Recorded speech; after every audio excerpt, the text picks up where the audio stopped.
a student in ISM, and my topic is bilingual speech pathology. Okay. My quote that I want to share with you guys today is, people will forget what you said, people will forget what you did, but people will never forget how you made them feel. I feel like it's very inspirational in a way, and it should really impact like all our lives, whether it's like in a social setting or work setting. You always want to impact people positively and make them feel great. My mission statement, to provide children of all ages the opportunity to overcome obstacles, minor or major, in a positive, creative environment that allows them to gain the confidence to succeed and pursue their dreams through speech pathology. Okay. So communication, we watch it happen all around us on a daily basis. We do it through speaking, body language, emotions, music, writing, etc. But one of the most important and the one thing I think we all in this room have in common is we can speak. We can pronounce our L's without trouble or roll our R's, and we take it for granted. We don't notice how intricate or how wonderful the throat is. Every region contributes to another to produce sound, which helps us talk. So what does this have to do with speech pathology? Well, speech pathology is the evaluation and treatment of communication and swallowing disorders by SLPs. And SLPs, according to the American Speech Language Hearing Association, are people who work to prevent, assess, diagnose, and treat speech, language, social communication, cognitive communication, and swallowing disorders in children and adults. So how do you know when your child has a communication disorder? Well, you notice that they can't combine words, or they're not interacting with other kids, and they're having trouble, they're just having trouble talking. So these are just diagrams that show that help speech pathologists show the articulation points.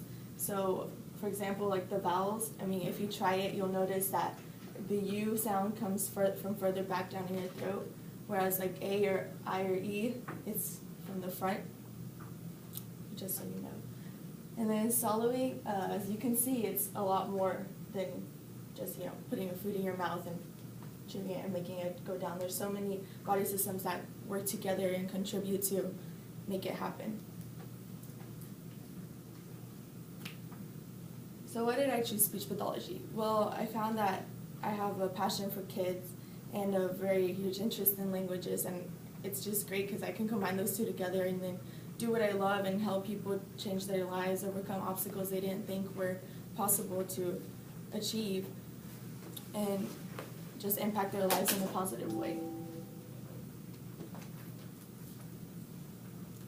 So my research, I found multiple articles that contribute to my knowledge of speech pathology that have helped me, that have really influenced me and make me even happier to be in this field. My first is what every speech pathologist wants to know.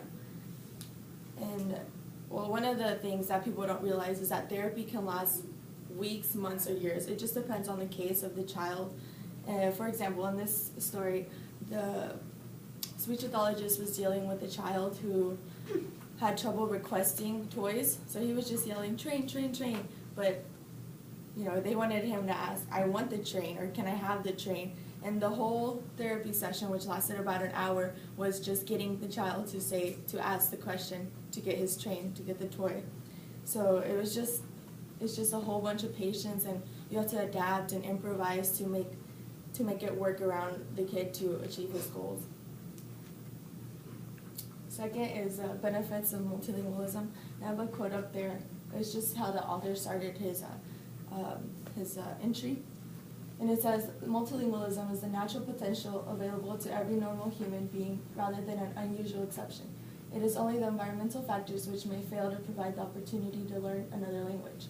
And it's true, because if you surround yourself with people from different cultures or go to a setting where you're able to learn about, like let's say if you go to Mexico and you live there for a couple of months, maybe just weeks, you start adapting to their cultures, their ways of life, how they eat, how they speak, more Spanish obviously, so then you get to learn that. And throughout his article, he mentioned that people who know more than one language exhibit advantages over monolinguals. So one of them, like keener awareness, they have greater vocabulary, language proficiency, and one that I thought that really stuck out to me was that they're more open-minded and flexible thinkers, and they're able to expand their horizons and see cultures from new perspectives. They're better to understand people from other countries, which also lessens racism and tolerance, which, that's great for the world we live in today. Next is the bilingual children not getting enough therapy. Since speech pathology is a fairly new specialty dating back to around the 1990s, there's not enough speech pathologists, so it's currently in demand, especially bilingual speech pathologists. So, for example, in Arizona, kids aren't receiving enough therapy, one, because of financial problems, and then two, because if the only speech therapy they can get is in schools, which is free, I guess you could say. The speech pathologists don't have time to sue everyone for multiple sessions and the amount of sessions that they need. So it's really, the overwhelming amount isn't, they're not able to get everyone the therapy they need to advance quicker. And then next is the impact music has over speech therapy and other therapies, actually. So neuroscientists are currently exploring the role of music, and they found that it's an alternate way to help recover. It's really impacting their speech, movement, reading, memory, and through movement, they're engaging in multiple activities, which helps exercise the brain. And they've been testing through using patients who suffer from aphasia, which is the loss of ability to speak and understand. And they found that music, like the flow, the rate of the music is helping people, or kids and adults, put words together and help them flow, make their sentences flow easier. Okay, so before I started ISM, this summer actually, I was introduced to speech pathology. And I was able to go to Cole Pediatrics in San Marcos, and I was able to observe this girl who just graduated from University of Texas, and she's a bilingual speech pathologist as well. She's fluent in Urdu, which is a language spoken in Pakistan. And so I was able to just walk with her around, and every 30 minutes or every hour a new kid came in, and each one had a different case, and each one was a unique case. They were all, one little girl was shy, and so it was just a matter of playing with her and other kids so she can talk, so she can speak and interact with other kids. The other one was a little boy who had multiple brain injuries, so his speech was severely damaged, so he couldn't speak well, like he couldn't even say food. It was more like a mumbling. And so we went through that, and then another kid who, it was just like a matter of, not saying the sound and everything, because he had like a little lisp. So it was just, I found it really amazing how how she dealt with each kid, and I was like, this is exactly what I want to do with my life.